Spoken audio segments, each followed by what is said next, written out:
السلام عليكم يا أحلى متابعين، مرحبا بكم في قناة سرور. كنتمنى تكونوا على خير وبخير ويلقاكم هذا الفيديو في أفضل الأحوال. غنقدم لكم اليوم حلقة الجمعة، الحلقة 113 من مسلسلنا الرائع والشيق رهينة الحب قبل عرضه على دوزيم.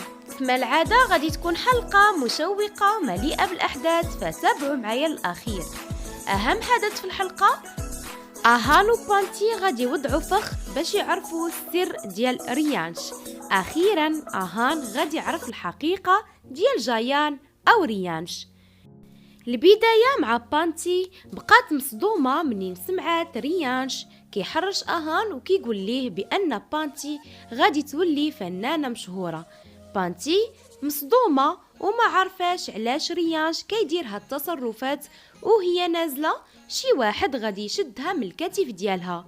ريانش أو جايان كيعصب أهان بزاف، هو باقي كيعمر فيه وكيقول ليه العجب بانتي بدات المسيرة الفنية ديالها وانت كأنها النهاية ديالك، وما بغيتكش تحس بخيبة الأمل، لأن بهادشي اللي دارت بانتي غتولي به فنانة مشهورة. أبارنا هي اللي حطت يديها على بانتي وغادي تقول لها كنعتذر منك أبانتي، لأن أهان البارح قال لك شي كلام اللي أصلا ما كانش خاصو يقولو. حنا عارفين أنه قلبه بيض وقال ليك داك الكلام غير فوق قلبه حيت كان معصب. بانتي كان التفكير ديالها مشغول غير في ريانش. أبارنا غتقول لها واش قبلتي الاعتذار ديالي؟ غتقول لها بانتي لكن الأم ديال أهان غادي تعجب من حال بانتي، غتقول لها اشنو واقع ليك؟ قولي لي اشنو واقع. غتقول لها بانتي الصراحه بغيت نقول لك شي حوايج على ريانش، هو ما اتصلش بأهان نهار تصوير الفيديو كليب عن قصد باش ما يجيش أهان التصوير. انا منين قلبت ليه الهاتف ما لقيتوش اتصل بأهان وما قالش ليه باش يجي المكان التصوير. هو مثل انه اتصل بأهان قدامي، لكن هو في الحقيقه ما اتصلش به. وايضا منين شكيت فيه مشيت الغرفه ديالو لقيت الملابس ديال الشخص اللي كان كيتبعنا في لندن. أبارنا غتقول لبانتي حتى انا كنشك في ريانش بزاف، وغادي يتفاجئوا بوصول ريانش اللي كان مع أهان، وغيقول بانتي مبروك على العقد اللي غتوقعيه. غتقول ليه كيفاش عرفتي داك العقد وصلني وهما يلاه تكلموا معايا. غيقول ليها عالم الموسيقى صغير بزاف وانا اللي قلت ليهم المعلومات ديالك باش يتصلوا بك، المهم منين تشهري عندك تنسينا انا والعائله وخصوصا أهان.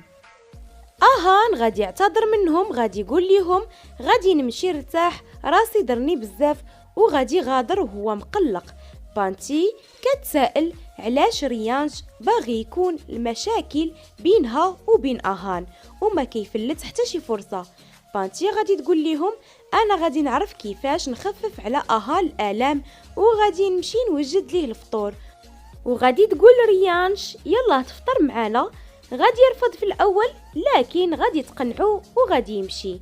بانتي غادي تطلع على أهان في الغرفة ديالو، غتلقاه جالس حزين وغيبقى في هالحال. ننتقلوا عند كايرا في واحد المطعم وغادي نشوفوا أن بورفا كتنتظرها. غتقول لها بورفا شكرا بزاف لأنك جيتي. غتقول لها كايرا بغيتك تلخصي ليا شنو بغيتي لانني انا ما عنديش الوقت اللي نضيعو معاك. غتقول لها بورفا انتي بنت بحالي بحالك. كايرا غادي تنوض غتقول لها بورفا عافاك فهميني، انتي بنت بحالي وغادي تفهمي هادشي اللي غادي نقول لك. شي واحد كيحاول يفرق بيني وبين مونتي وبغى يبين ليه انني بنت ماشي محترمه، وعلى هاد السبب هو غادي تقاطعها. كايرا غتقول لها واش زعما هو مقلق منك وجا خطبني انا؟ واش زعما كتقصدي ان العلاقه ديالنا ماشي علاقه حب، انما هو غير بغى ينساك وجا خطبني؟ بورفا خاصك تعرفي انني كنحترمك لانك الاخت ديال بانتي، ولا مره اخرى جيتي قدامي غادي ننسى انك الاخت ديال بانتي وغادي نتعامل معاك بطريقه اخرى. بانتي غادي تصايب واحد الحلوه وغادي تقول ريانش واش ممكن تذوقها الا عجباتك ممكن نقدمها لاهان. غايقول ليها الا صايبتيها انتي اكيد غادي تكون زوينه وبنينه، وانا مستعد نجرب جميع الاشياء اللي بغيتي تجربيها. بانتي غادي تصدم لكن ما غاديش تبين ردة الفعل ديالها قدامه، وغتقول ليه كنت متأكدة انك ما غاديش تقدر ترفض ليا شي حاجه. غايقول ليها اكيد. غتقول ليه بالمناسبه قلتي ليا غادي تتصل باهان باش يجي للتصوير، لكن هو ما سمعش الكلام ديالك العجب.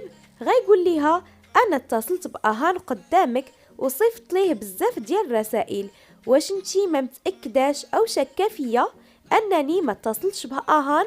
غتقول ليه لا، غير انا استغربت لان اهان دائما كيسمع الكلام ديالك واي حاجه قلتيها ليه كيديرها، ومنين اتصلتي به يجي التصوير ما جاش العجب. غايقول ليها حنا كاملين عرفنا فين كان اهان وعلاش ما جاش للتصوير. ابارنا غتقول ليه ولدي كيسمع لك غير انت وشيطال. غتقول ليها بانتي فعلا عمتي شيطال مشات فجأة وما اتصلت بينا ما والو. غتقول ليها ابارنا عاشت بزاف ديال المشاكل. غتقول ليها بانتي اسوأ حاجه وقعت لشيطال انها تزوجات بجايان. ريانش غادي تعصب بزاف لان بانتي كتقول جايان ماشي سيد جايان. غادي يهرس الكأس اللي كان شاد في ايديه وغادي يقول بانتي كيفاش انتي كتقولي هاد الكلام على جايان؟ شيطال كان عندها احسن زوج في العالم. غتقول ليه بانتي كيفاش كتقول هاد الكلام وانت ما كتعرف لا جايان ولا شيطال؟ دابا قول لينا اشنو مخبي علينا، واش كتعرف جايان اولا شيطال؟ يلا دابا قول لينا اشنو كاين. غايقول ليها العجب ابانتي كلشي كيعرف جايان وكلشي كيتمنى يكون بحال جايان وكيتمنى يوصل ولو نصف ديال الشخصيه ديالو، كلشي معجب به، انا واحد منهم والعالم كامل. غتقول ليه بانتي انت يمكن شفتي غير الوجه اللي كيبين جايان للعالم، ما شفتيش الاصل ديالو. ريانش غادي تصدم وما غاديش يعرف كيفاش يجاوب بانتي. غايقول ليها يمكن كلامك كله صحيح، وغادي يعتذر من ابارنا وبانتي، وغايقول ليها سمحي لي بزاف على هاد الكأس اللي تهرست. غتقول ليه ابارنا ما كاين حتى شي مشكل، ولكن رد بالك مزيان، الناس اللي ما عندهمش الصبر دغيا كتوصل النهايه ديالهم. غايقول ليها كنعتذر وغادي نمشي نغسل ايدي وغنرجع. بانتي غادي تصيفط رساله للصديق ديالها اوداي. غتقول ليه دابا بغيتك تكمل ليا معنى دوك الكلمات ديال الرساله. ابارنا غادي تقول بانتي انتظري نتكلم معاك، لكن بانتي كانت مزروبه غتمشي بسرعه باش تعرف السر ديال ريانش. انتقلوا عند كايرا، كانت في الغرفه ديالها معصبه بزاف ونزلت كاع الملابس اللي كانوا في الخزانه ديالها. غادي تدخل عندها ريتشا. غتقول ليها واش نتي ومونتي مخاصمين ولا شنو ولا بسبب بورفا؟ غتقول ليها كايرا شكون يسحب ليها راسها، هي قالت ليا مونتي ارتبط بيا غير باش ينساها. ريتشا غتقول ليها بغيت نقول ليك واحد الحاجه اللي حتى واحد ما كيعرفها، لا مونتي ولا بورفا، انتي ضروري خاصك تعرفيها باش تعرفي العلاقه ديالك علاش مبنيه. غتقول ليها كايرا تكلمي اشنو باغا تقولي؟ يلا غادي تبغي ريتشا تعاود ليها. غادي يدخل فيكرام غادي يقول ليها الزوجه ديالي فين كنتي وانا من قبيله كنقلب عليك، واش نتي جيتي عند الاخت ديالي كايرا باش تشكي مني؟ غتقول ليه لا ما جيتش نتشكى منك، غير سولت كايرا علاش تاخرت على العمل ديالها وما مشاتش، وايضا بغيت نقول ليها اجي تفطري معنا. ريتشا ما غادي تقدر تقول كايرا والو، غادي تخرج من الغرفه وغادي يبقى فيكرام مع كايرا. انتقلوا عند بانتي في البيت، كتحاول البحث على شي معلومه كتخص ريانش في الهاتف، فما غادي تلقى حتى شي معلومه. غادي تقول شكون هو هاد ريانش؟ هو كيقول انه موسيقي كبير، ولكن ما كاينه حتى شي معلومه في الانترنت عليه. بانتي غادي تسمع صوت ديال السياره وقفات، غادي تطل من النافذه، ما غادي تلقى حتى شي واحد. شويه غادي تفاجئ باهان دخل وغادي يكون معصب وغيعاملها بواحد الطريقه عنيفه. غيقول لها في الاول كنتي بغيتي تحري مني، فقط بغيتي تشوفي الشارع، ودابا وليتي باغا تولي عارضه ازياء مغنيه وراقصه. غتقول ليه اش كتقول، غيسد ليها فمها وغيقول لها فعلا انا وعدتك باش نبقى واقف معاك، ونتحدى اي واحد باغي يحطم الاحلام ديالك، ونفديك بحياتي باش نتي تحقي الاحلام ديالك. اهان غادي يبعد من بانتي وغادي يبقى يضرب في الحائط، وغيقول لها بانتي انا ما قدرتش نوفي بالوعد ديالي. غتقول ليه الا انت شفت معاك الاحلام اللي انا اصلا ما كانوش عندي احلام، انت حققتي ليا بزاف ديال الحوايج، وانا دابا بغيت نقول ليك شي حاجه على ريانش. غادي يقول لها اهان باغيه تقولي ليا باللي داكشي كامل اللي وقع بيناتنا وان ريانش هو السبب. بانتي غتقول مع راسها دابا اي حاجه قلتها لاهان ما غاديش يتيقها، ولكن اهان غادي يصدم بانتي وغيقول لها انا عارف دابا الحاله اللي وصلت ليها بسبب ريانش، وانا كان وعدك ما غادي يوقع بيناتنا حتى شي سوء فهم، وانا مستعد نبحث ونقلب على شكون هاد ريانش. بانتي غتقول ليه جيتي عندي انا خطه باش نعرفوا هاد ريانش شكون هو. وغادي يقول لها اهان سمحي لي بزاف، وانا كان واعدك هادشي ما غاديش يتعاود مره اخرى. وغادي يديروا واحد الخطه اللي غادي يطيحوا فيها ريانش في الفخ. بانتي غتقول اهان شنو اليوم؟ غيقول لها اليوم الثلاثاء. غتقول ليه لا كنسولك على التاريخ. غيقول لها واش عيد ميلادك؟ غادي تقول ليه لا. غيقول لها واش عيد الحب؟ غتقول ليه كيفاش قدرتي تنسى هاد اليوم؟ غيقول لها كيفاش بغيتيني ننسى هاد اليوم، هو اول يوم قبلتي فيه باش تكوني الصديقه ديالي وسط العربات بزاف، قلتي ليا انا موافقه نكون الصديقه ديالك، ومن بعد وقعوا بزاف ديال الحوايج. فاش اول مره طحت من النافذه كان اول سقوط ليا في حياتي، ومن تماك خليتيني نملك العالم كامل. غتقول ليه بانتي شكرا بزاف، وسط هاد المشاكل كاملين انت بقيتي متذكر هاد اليوم.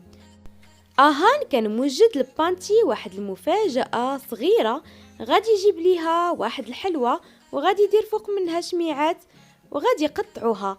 من بعد بانتي غتقول ليه خاصنا نلقاو الحل لهاد ريانش. ريانش غادي يسول الام ديال اهان فين مشى. غتقول ليه خارج، يمكن مشى عند بانتي باش يتصالح معاها. وغادي تفاجئوا بان بانتي تابعه اهان وكتقول ليه وقف خليني نتكلم معاك. الام ديال اهان غتقول لهم اشنو واقع، وبانتي غادي تقول لها غير بعينيها ما واقع والو، وهما كانوا كيمثلوا قدام ريانش انهم كيتخاصموا. اهان غيقول بانتي انا خطيبك وما غاديش نخليك تلبسي الملابس القصار، وهي كتقول ليه غادي ندير داكشي اللي بغيت وغتمشي. الام ديال اهان غتقول ليه اهان دابا تبع بانتي. غيقول ليها انا ما غادي نتبع حتى شي واحد، وغادي يمشي للغرفه ديالو. وريانش كان عاجبو الحال بزاف لانهم تخاصموا. اهان غادي يقول لريانش انت شفتي بعينيك انا شحال كنبغي بانتي، ولكن هي ولات عنيده بزاف. بانتي غادي تكون مع الصديق ديالها اوضاي، غادي تقول ليه ريانش باش يتاكد بان هاد الخصام وقع بصح غادي يحاول يتصل بيا. غيقول ليها الا ما اتصلش. بانتي غتقول ليه انا متاكده غادي يتصل. ريانش غادي يقول اهان خاصك تتصل ببانتي. غادي يقول ليه لا ما غاديش نتصل بها.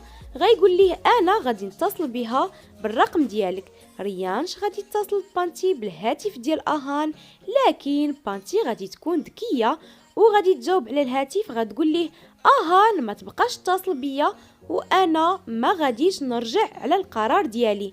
غيقول ليها ريانش هذا انا. غتقول ليه سمح ليا. اهان ما يبقاش يتصل بيا حتى يتعلم شي حوايج. بانتي غادي تعطيه للصديق ديال اهان اوضاي واحد القائمه وغتقول ليه جيب ليا هادشي اللي طلبت منك. ريانش غادي يجيه اتصال وغادي يقول اهان عندي اتصال مهم خاصني نجاوب عليه ضروري. غادي تكون بانتي هي اللي اتصلت به، غتقول ليه انا حاسه بانني وحدانيه، واش يمكن نتلاقاو انا وياك في المساء؟ ريانش غادي يقول ليها بكل سرور وغادي يقبل. الصديق ديال اهان غادي يجيب البانتي داكشي اللي طلبات، وحتى اهان غادي يقول ليها اش داكشي اللي جاب ليك. غادي تقول ليه هادشي اللي جاب ليا غادي نوضعو لريانش في الكأس ديالو، ومنين غادي يشرب غادي يعترف ليا بكل شيء، ومن بعد ما غادي يتذكر والو. اهان غادي يقول بانتي انا خايف عليك بزاف. غتقول ليه بانتي ريانش اللي خاصو يخاف مني ماشي نتا. غادي تاخد داكشي اللي شرات وغادي تمشي للمطعم اللي دايره فيه مع ريانش باش يتلاقاو، وغادي تاخد معاها واحد القلم اللي غادي تكون فيه آلة ديال التسجيل. غيسجل الكلام ديال ريانش، ومن بعد هو ما غادي يتذكر والو مني غادي يشرب داك المخدر. غادي يوصل لريانش وغادي يقول بانتي واو جيتي قبل مني، وغايقول ليها انا راح حجزت هاد المطعم كامل غير على قبلك. غتقول ليه بانتي ولا كيتصرف معايا بواحد الطريقه خايبه. غايقول ليها صافي سكتي، غادي ناكلو ونشربو شي حاجه ومن بعد نتكلموا. ريانش غادي يقول بانتي واش ما عجبكش العصير؟ غتقول ليه ما فيهش الثلج. غايقول ليها انا دابا غادي نمشي نجيب ليك الثلج بنفسي. غادي يمشي ريانش باش يجيب ليها الثلج، وهي غادي توضع ليه ديك الماده المخدره باش يقدر يعترف ليها بكل شيء بلا ما يتذكر حتى شي حاجه. ريانش غادي يقول الناس اللي خدامين في المطعم خرجوا من المطعم باش يبقى هو بانتي بوحدهم في المطعم. بانتي غادي تقول لريانش غادي نتصل بورفان قول ليها انا بخير، وحتى هي نطمئن عليها. غايقول ليها ما كاين حتى شي مشكل، وغتكتب رساله للصديق ديال اهان اوداي. غتقول ليه راه التسجيل ما خدامش، دابا دير شي حاجه. وغايتقول لريانش اليوم ما غاديش نتكلموا عليا انا، انما غادي نتكلموا عليك. دابا قول لي من وراء هذا الوجه الجميل وهاد الطاقه اشنو مخبي عليا. ريانش غادي تصدم. وكان هذا اخر مشهد من حلقه اليوم. كنتمنى ينال اعجابكم، ونتلاقاو ان شاء الله في الحلقه القادمه. الى عجبكم الفيديو ما تبخلوش عليا باللايك ديالكم. الى كنتو مازال ما اشتركتوش في القناه دخلوا دابا اشتركوا فيها، وما تنسوش تفعلوا الجرس باش توصلوا بالحلقات المقبله. شكرا لكم على المتابعه، دمتم في رعايه الله وحفظه، وكنتمنى لكم فرجه ممتعه.